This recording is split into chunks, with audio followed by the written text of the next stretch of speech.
Welcome to the Jamodi Podcast. We are all surrounded by amazing coaches and leaders. So let's get an inside look at not just what they do, but how they do what they do. After all, becoming the best versions of ourselves is Jamodi, just a matter of doing it. The Jamodi Podcast is powered by Sideline Interactive. Sideline Interactive is the leading manufacturer for high-quality, innovative scoring tables and LED video display boards that help coaches and schools bring more excitement to fans, create huge fundraising opportunities, and make their jobs easier.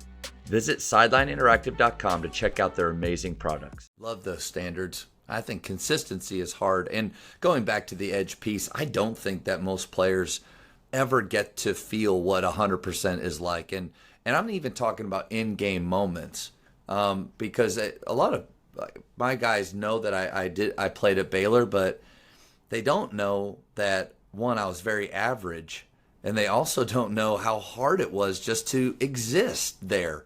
Like every game I was playing against people bigger, faster, stronger, better, that I did not belong on the floor. But there is a level of play that even those great players, I feel like a level of effort they're not going to go to. And if I can get there, then that's my equalizer. But it's almost, Coach, I've just told my guys, it's a blackout moment of effort where you come back from it and you're like, what just happened? Like, what did I just do? But that's hard to get. You got to be in good shape for sure. You got to be mentally tough to do that. And you got to care a ton. But I do think it's possible, but I don't think players get to that level. Rarely get there. Do you have your guys read your book? I think that would be good for them. You know, a few years ago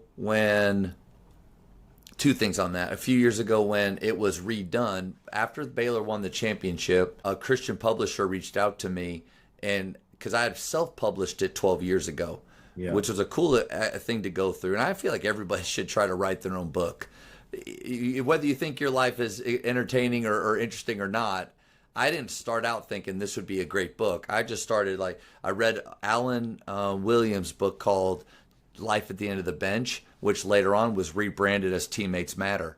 And I read that book and I thought, this is my same journey. He was a walk-on, I was a scholarship guy, but 39 different dudes walked in and out of that locker room in 4 years. I somehow remained. And so I had to figure, I understood what he was going through. So I started putting my story together. But what ended up was really learning how I had screwed up my life. That's what I realized by putting the story together, where the mistakes had happened, and then how God was able to work through all of those things. But after Baylor wins it, it gets republished. And that was a cool thing, to actually have a real person do the cover, real people edit it, all this stuff. But they gave me some copies that were meant for just media, so a little bit different than the real thing. And I had extras, so I gave those to my guys to read. Don't know if they read it or not. And here's one thing I realized, Coach, and players don't care that I played. It's a humbling moment. Maybe Baylor sounds good now. 20 years ago it didn't sound very good. But they don't really care about my stats or playing or whatnot. All they care about is how I show up for them every day. But I do think they would. Do you still go? Do you go like Bartley and some of those back downs or not? Coach, I threw my back out a month ago at Walmart, bending over to grab note cards off the bottom shelf. So the answer to that is no. And in fact, I actually am trying to keep this mystery alive of how good could he play? I figure the moment that I try to drop and do something, I'm going to expose myself and they're going Baylor. That guy didn't play at what's Baylor. bad is if you say I'm gonna watch this Iverson cross, and they go, "Who's Allen Iverson?" That's right. Well, that's why it's a Brunson now, right? Guys, we're gonna Barkley. What? Oh, that's Brunson. Right. Okay. No, but I do think it would be good for them to read it, because maybe they would understand the times where I do feel frustrated with like it guys. Because I wasn't a like it guy, I was a live it guy, especially early on in coaching, I alienated a majority of the like it and love it dudes by not being accepting. Oh, what was that? What did I read the other day in the book by Rod Olson, The Legacy Builder?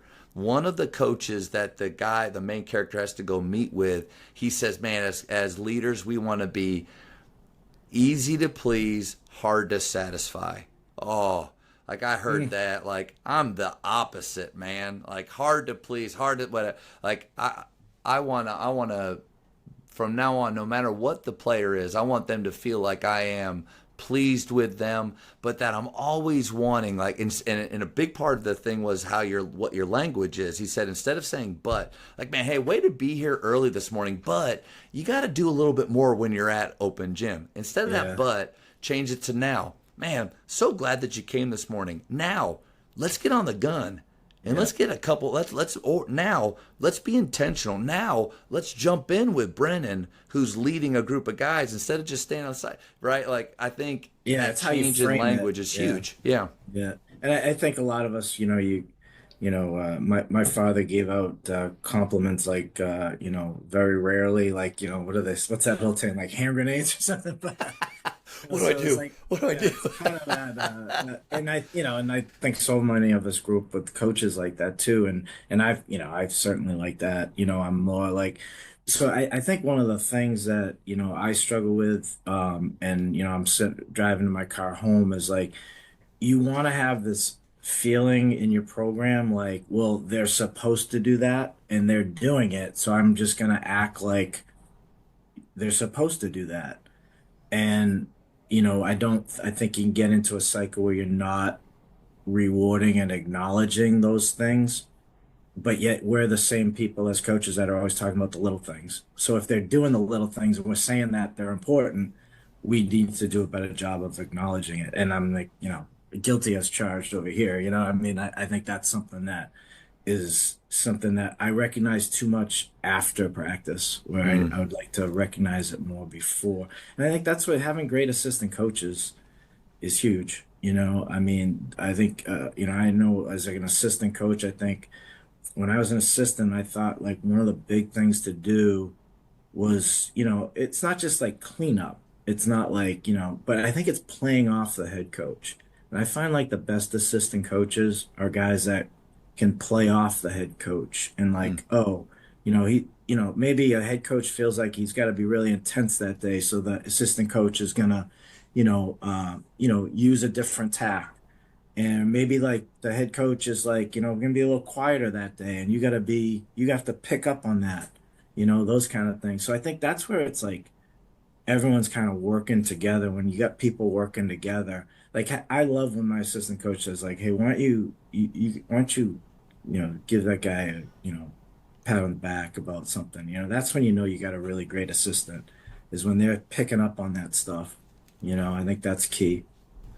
Is that something that you're intentional with your assistant coaches in meetings or early on of, here's the things that I want you to look for. I want you to be watching them with a closer lens. Maybe you guys take these three, you take whatever it is, and report back to me when you feel like I need to do something. I need to focus more. Is that something you do with them?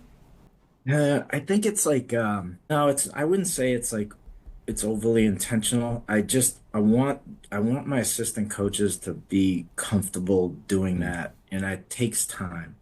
I think, if I have guys, a lot of times I'll have guys that played for me and they have no hesitation. They'll tell me whatever's on their mind, like really, like, and immediately, and they'll know what to do. And then when you bring it in, at our level, there's some turnover assistant coaches. People don't want to stay as a Division III assistant their whole life. So, my job is to try to develop them and let them, grow and take the next steps. And that's something I take a lot of pride in, is developing assistant coaches.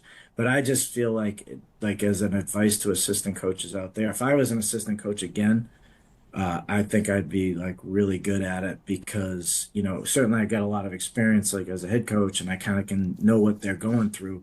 But I think it's also like, knowing how to play off of somebody and like really reading the room. And I think the sooner that younger assistant coaches can kind of read that room and like fill in the gaps of the head coach and help the players, I think you really got something special there, when that happens.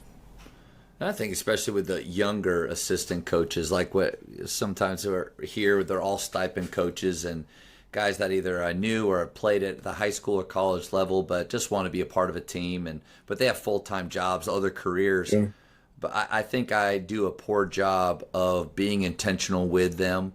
It's more of like, hey, I'm just glad you're here. I'll run the whole show. Just pepper in things when you can. I think that's the vibe I give off probably more than, hey, this is collaborative. Like, let's work together here. So for me, I think a note that I grabbed here from you is I do want to be a little more intentional with them of here are the things during, I may be teaching the majority because I'm here full time. You guys aren't, and I acknowledge that. I just need you to be speaking the language that we're talking about, not bringing in your own way of blocking out. Like, we're going to hit and get. Like, that's kind of what we do. So I need you to speak that way. Because going back to your terminology talk with alignment, That's it. when you're going high school down through seventh grade, the more different words are thrown in there, the slower the learning is. But I think I could be better with them of, this is what I want you looking for in practice, and do not hold back when you're letting me know. I don't think I do a good job with that. Yeah, and it gets back to, courage. Assistants have to have courage. Yep. You want your players to have courage. Your assistant coaches have to have courage. But it's never perfect. It can get you trying to strive for that, but it's also, I think, good for assistant coaches to like know what they're good at. And just like a player, it's like, how do you build confidence? Is you do the stuff that you're good at, and if and you can see it in a young coach when they really know something or have a good grasp of something, the confidence in teaching it, you can see it. And then you see other areas where maybe they're not ready for. So then you know, steer them in that direction of strength. But I think it's so important for us as head coaches to like not just, not, hey, you just work with the guards on the handlers, or you just do this. Cause I want them to touch every aspect of the program. So they develop, they learn. And if they do stay, they're getting better, Yeah. which is going to help us. And it's like how this whole cycle of success hopefully continues. That's a great idea about the great and good. And Phil Beckner said he was talking more about players at this time, but you need to be great at what you're good at. Yeah. So, but I think coaches or assistant coaches, head coaches were the same way. That TJ Rosine talked about self-awareness being a superpower. Like, do we know what our strengths are as coaches? Do we know our weaknesses? As a head coach, if you know what your weaknesses are, maybe you in the hiring process don't get a mini-me of yourself. Maybe you find people that can fill those roles. Like, I don't feel like I'm a very cool person.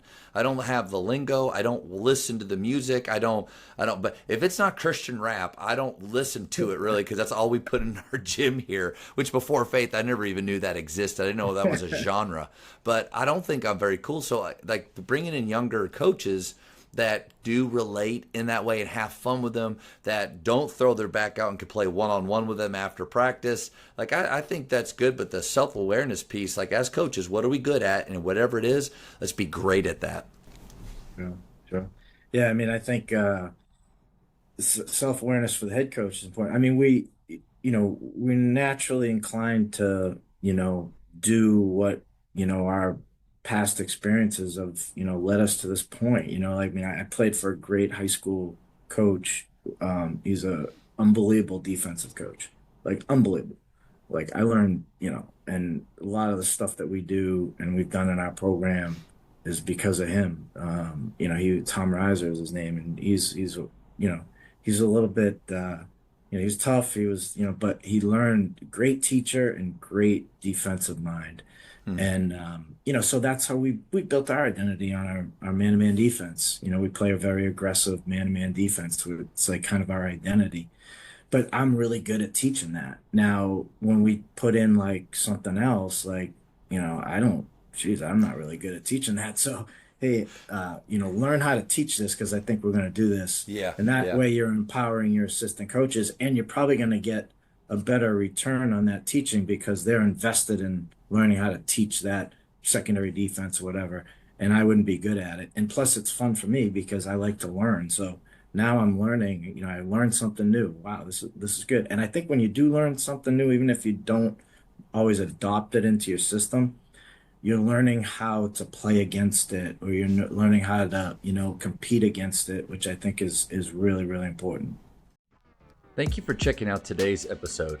Please take a moment to subscribe to this podcast, share it with your fellow coaches, and find us on social media for what's coming up next on the Jamodi podcast. It's just a matter of doing it.